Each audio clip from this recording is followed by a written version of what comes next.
నీ ఎకరాలు నీ నగసెక్కలు కావ్య దగ్గర పనిచేయవు, ప్రశాంతంగా జీవించావు, కావాలని దోచుకున్నావు, దాచుకున్నావు. నీ భవిష్యత్తులో 700 కోట్ల కుంభకోణం త్వరలోనే బయటకు తీస్తా.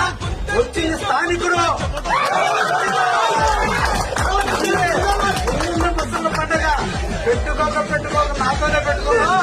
నీ సంగతి ఏంటో భవిష్యత్తులో ప్రజలు చేస్తారు. బాగుంది దగ్గర సందాలు అనుకుంటున్నావు, రైతు మిల్లల దగ్గర సందాలు అనుకుంటున్నావు. ఆఖరికి రేషన్ బియ్యం కూడా ఉంటుంది. నువ్వు కూడా కావ్యకృష్ణారెడ్డి అనే స్థాయిని పొందావా? దొంగ నచ్చినట్టు చేతి మీద దొంగతనం నువ్వు భవిష్యత్తులో